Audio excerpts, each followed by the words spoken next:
ನಮಸ್ಕಾರ ಪ್ರಿಯ ವೀಕ್ಷಕರೇ, ಬರ್ತಿ 6 ವರ್ಷ. ಹೌದು, ತೆಲುಗು ನಟ ಜೂನಿಯರ್ NTR ಅವರ ಸೋಲೋ ಸಿನಿಮಾ ಒಂದು ತೆರೆಕಂಡು ಬರ್ತಿ 6 ವರ್ಷಗಳೇ ಆಗಿತ್ತು. 2018ರಲ್ಲಿ ಅರವಿಂದ ಸಮೇತ ತೆರೆಕಂಡಿತ್ತು.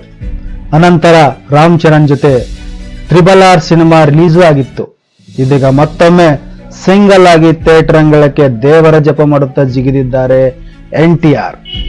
ದೇವರ ಚಿತ್ರದ ಮೇಲೆ NTR ಅಭಿಮಾನಿಗಳು ಇನ್ನಿಲ್ಲದಷ್ಟು ನಿರೀಕ್ಷೆಯನ್ನು ಇಟ್ಟುಕೊಂಡಿದ್ದರು. ಅದನ್ನು ದೇವರ ಈಡೇರಿಸಿದ್ದಾನ?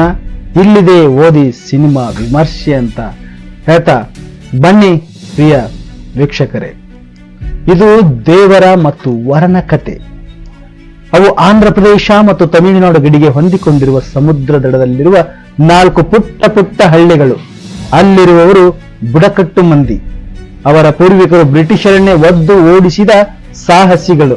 ಅಂತಹ ವೀರ ಪರಂಪರೆಯಲ್ಲಿ ಹುಟ್ಟಿದವರು ಈಗ ಕಡಲ್ಗಳ್ಳರಾಗಿದ್ದಾರೆ. ಅವರಲ್ಲಿ ದೇವರ ಅಂದ್ರೆ NTR ಕೂಡ ಒಬ್ಬ. ಸರಕು ಸಾಗಣೆಯ ಹಡಗುಗಳನ್ನು ಗುರಿಯಾಗಿಸಿಕೊಂಡು ಸಮುದ್ರದ ನಡುವೆಯೇ ಅವುಗಳನ್ನು ದೋಚುವುದು ಈ ಜನರ ಕೆಲಸ. ಒಂದು ಹಂತದಲ್ಲಿ ಇದು ತಪ್ಪು ಎಂಬುದು ದೇವರನಿಗೆ ಅರಿವಾಗುತ್ತದೆ. ಆದ್ರೆ ಅದೇ ಊರಿನ ಬೈರನಿಗೆ ಸೈಫ್ ಅಲಿ ಖಾನ್ ಆದ್ರೆ ಬೈರನಿಗೆ ಅರಿವಾಗುವುದಿಲ್ಲ.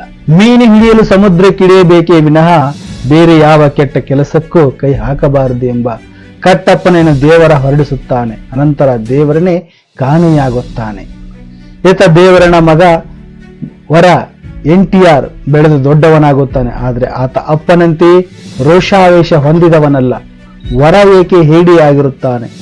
ದೇವರ ಹೇಗೆ ಕಣ್ಮರೆಯಾಗುತ್ತಾನೆ? ಬೈರ ಮತ್ತು ದೇವರ ನಡುವಿನ ವೈಷಮ್ಯಕ್ಕೆ ಕಾರಣವೇನು? ದರೋಡೆಕೋರನಾಗಿದ್ದ ದೇವರ ಬದಲಾಗಿದ್ದು ಹೇಗೆ? ಪಾರ್ಟ್ 2ರಲ್ಲಿ ಏನೆಲ್ಲ ಆಸಕ್ತಿಕರ ವಿಚಾರಗಳಿವೆ ಅಂತ ಪಾರ್ಟ್ 2ರಲ್ಲಿ ವೀಕ್ಷಿಸಿ. ಇವೆಲ್ಲದರ ಬಗ್ಗೆ ಕುತೂಹಲವಿದ್ದರೂ ದೇವರ ಸಿನಿಮಾ ನೋಡಬಹುದು. NTR ಅವರನ್ನು ತೆರೆ ಮೇಲೆ ನೋಡದೆ ಬಹಳ ದಿನಗಳೇ ಕಳೆದಿದ್ದವು. ಹಾಗಾಗಿ ಫ್ಯಾನ್ಸ್ ಕಾತರದಿಂದ ಕಾಯುತ್ತಿದ್ದರು. ತಮ್ಮ ಎಂದಿನ ಡ್ಯಾನ್ಸ್ ಮತ್ತು ಆಕ್ಷನ್ ಮೂಲಕ ಅಭಿಮಾನಿಗಳಿಗೆ ಭರಪೂರ ರಂಜನೆ ನೀಡಿದ್ದಾರೆ NTR. ದೇವರ ಸಿನಿಮಾದ ದೊಡ್ಡ ಪ್ಲಸ್ ಪಾಯಿಂಟ್ ಆಕ್ಷನ್ ಸೀನ್ಗಳು. ಅದನ್ನು NTR ಬಹಳ ಸಲೀಸಾಗಿ ಮಾಡಿದ್ದಾರೆ. ಇನ್ನು ದೇವರ ಮತ್ತು ವರದ ಎಂಬ 2 ಪಾತ್ರಗಳನ್ನು ಕೂಡ ಬಹಳ ಚೆನ್ನಾಗಿ ನಿಭಾಯಿಸಿದ್ದಾರೆ. ದೇವರ ಅದ್ದೂರಿಯಾಗಿದೆ, ದೊಡ್ಡ ತಾರಾಗಣವಿದೆ, ಉತ್ತಮ ಸಂಗೀತ, ತಾಂತ್ರಿಕ ಶ್ರೀಮಂತಿಕೆ ಎಲ್ಲವೂ ಇದೆ. ಆದ್ರೆ ಸ್ಕ್ರಿಪ್ಟ್ ನಲ್ಲೇ ಈ ಸಿನಿಮಾ ಹಿಡಿತ ತಪ್ಪಿರುವುದು ಆಗಾಗ ಗೋಚರಿಸುತ್ತದೆ. ಕತೆ ಆರಂಭವಾಗುವುದಕ್ಕೂ ಸಾಕಷ್ಟು ಸಮಯ ವ್ಯರ್ಥವಾಗುತ್ತದೆ. ನಮಸ್ಕಾರ ಪ್ರಿಯ ವೀಕ್ಷಕರೇ, ಮತ್ತೆ ಮುಂದಿನ ವಿಡಿಯೋದೊಂದಿಗೆ ಭೇಟಿಯಾಗೋಣ.